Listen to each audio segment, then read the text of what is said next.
Hi,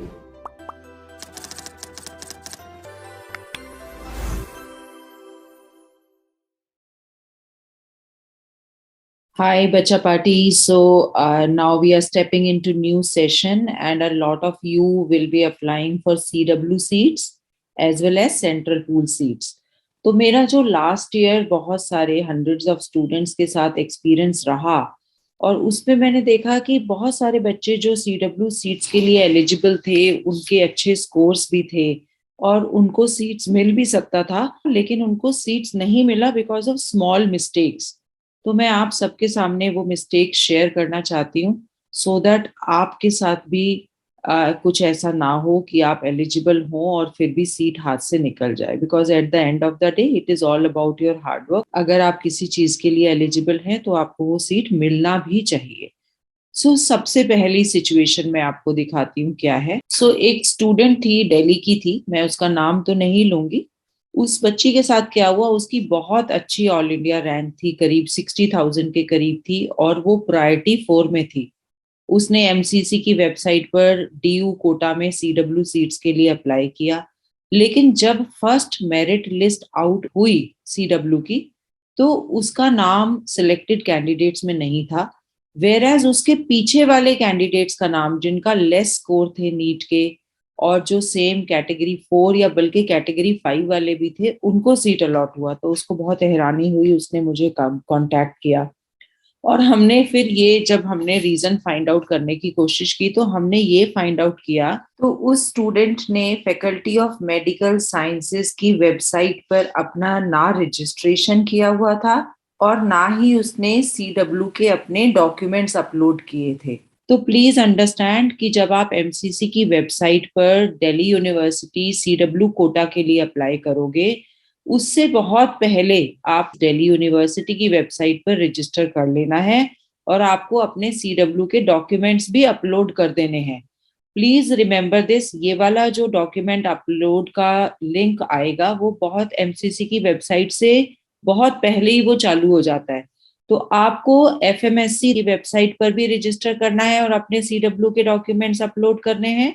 और फिर जब एमसीसी का काउंसलिंग का लिंक खुलेगा, वहां पर भी आपको रजिस्टर करना है और अपना जो भी सीडब्ल्यू और जिस प्रायोरिटी में आप फॉल करते हैं वो डालना है जरूर। सिमिलरली ये चीज आगे भी मैं डिस्कस करने वाली हूँ। जब आईपी यूनिवर्सिटी के लिए अगर आप मेडिकल कॉलेजेस के लिए अप्लाई कर रहे हो, तो वहां पर भी आपको आईपीयू की वेबसाइट पर जाकर अपने डॉक्यूमेंट्स अपलोड करने हैं, और साथ साथ एमसीसी की वेबसाइट पर भी आपने अपना रजिस्ट्रेशन करना है। आईपी यूनिवर्सिटी के कुछ कॉलेजेस हैं जो एमसीसी की वेबसाइट के थ्रू ही जिसका काउंसलिंग होगा, जैसे वर्धमान महावीर। दूसरी सिचुएशन थी, कुछ बच्चों ने बोला I am from outside Delhi, I have applied for CW, D you need seats through MCC.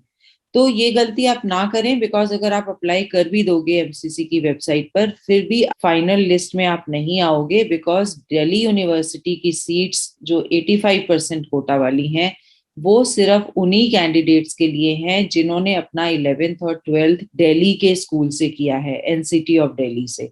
So don't waste your time. If you have done your 11th and 12th from outside Delhi, then you are not eligible for 85% Delhi University medical colleges need seats. फिर एक और situation थी जिसने students ने मुझे लिखा, I have applied to CW seats in other states. तो अब बच्चा party please remember this, you are not eligible to apply for CW seats in other states. आप सिर्फ अपनी डोमिसाइल स्टेट में ही, अगर आपकी स्टेट सीडब्ल्यू सीट्स या एक्स सर्विसमैन सीट्स या सीएपीएफ वाली सीट्स भी उसको बोला जाता है, चिल्ड्रन ऑफ आर्म्ड फोर्सेस, ये वाली सीट्स आपके स्टेट में अवेलेबल है, तो आप सिर्फ अपने ही स्टेट्स में इन सीट्स के लिए अप्लाई कर सकते हो। दूसरे स्टेट्स में आप अप्लाई नहीं कर सकते, आप एलिजिबल नहीं हो। एक और मिस्टेक जो स्टूडेंट्स ने की, मैं पढ़ देती हूँ क्या सिचुएशन थी। I have not registered and uploaded my CW documents eight faculty of medical science but directly registered eight MCC website for CW seats. ये मैं पहले क्वेश्चन में भी ये सिचुएशन डिस्कस कर चुकी हूँ। अगर आप डायरेक्टली एमसीसी की वेबसाइट पर रजिस्टर करोगे सेंट्रल इंस्टीट्यूट के लिए, आईपीयू वाले कॉलेजेस के लिए, या दिल्ली यूनिवर्सिटी के अंदर जो मेडिकल कॉलेज आते हैं, जैसे मौलाना आजाद मेडिकल कॉलेज या लेडी हार्डिंग मेडिकल कॉलेज, और अगर आपने फैकल्टी ऑफ मेडिकल साइंस और आईपीयू की यूनिवर्सिटी की वेबसाइट पर नहीं रजिस्टर किया, लिंक पर अपने डॉक्यूमेंट्स अपलोड नहीं किए, तो आप कंसिडर नहीं होगे सीट अलॉटमेंट के लिए। Remember this. एक और सिचुएशन जो बच्चों ने मुझे बताई, I have not registered eight IPU website but directly registered eight MCC for CW. ये मैं ऑलरेडी आपको प्रीवियस क्वेश्चन में इस चीज का जवाब दे चुकी हूँ, फर्स्ट क्वेश्चन में भी इस चीज का जवाब दे चुकी हूँ। एक और सिचुएशन जो इसके सिवा जो स्टूडेंट्स ने इस साल फेस की, वो ये थी कि my eligibility certificate is not countersigned by OIC record office. तो इसके लिए मैं आपको ये बताना चाहूंगी कि इस साल बहुत ज्यादा कैंडिडेट्स रिजेक्ट हुए हैं इस बात को लेकर, बिकॉज उनका certificate, eligibility certificate record office के ओआईसी से काउंटरसाइंड नहीं था। सो प्लीज रिमेंबर, अगर आपके डॉक्यूमेंट्स में बुलेटिन ऑफ इंफॉर्मेशन में ये लिखा है कि आपका डॉक्यूमेंट साइंड होगा, काउंटर साइंड होगा ओआईसी रिकॉर्ड ऑफिस में, आपको वो इंस्ट्रक्शंस फॉलो करने हैं। अपना एलिजिबिलिटी सर्टिफिकेट आपको काउंटर साइन करवाना है। बहुत सारे बच्चे, उनको ये पता नहीं होता ओआईसी रिकॉर्ड ऑफिस क्या होता है, तो मैं आपको बता देती हूँ। आपके फादर जिस भी आर्म में या सर्विस में या जिस भी रेजिमेंट में थे, हर आर्म और सर्विस का एक रिकॉर्ड ऑफिस होता है जो ऑल ओवर इंडिया किसी भी स्टेट में हो सकता है। तो आपको वो अपने या तो फादर से या अपने फादर के रेजिमेंट के और ऑफिसर्स या और लोगों से ये पता करना है कि आपका रिकॉर्ड ऑफिस कहाँ है। जैसे कि जबलपुर हो सकता है, मध्य प्रदेश हो सकता है, साउथ में हो सकता है, हैदराबाद में, सिकंदराबाद में। और फिर उस रिकॉर्ड ऑफिस में आपको अपना एलिजिबिलिटी सर्टिफिकेट लेकर जाना होगा पर्सनली, और वहां से उसको काउंटर साइन करवाना होगा। काउंटर साइन का मतलब होता है कि दोबारा से नीचे वो साइन करते हैं उस एलिजिबिलिटी सर्टिफिकेट में, उसको एक तरीके से आप समझ लो वो वेरीफाई करते हैं कि या ये एलिजिबिलिटी सर्टिफिकेट करेक्ट है।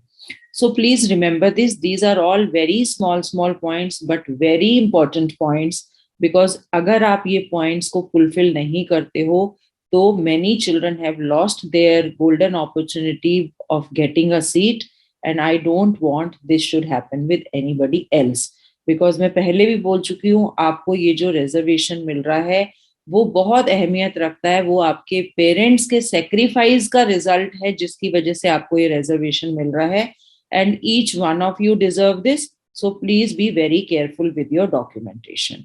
And if you still have any more doubts, you can write to me in the comment section. I will definitely try and answer all your questions. I believe that the purpose of education is to empower others, and that is why I have opened this channel, and I will be more than happy to help you out. Thank you. Please keep sharing and liking the video for the benefit of other students also.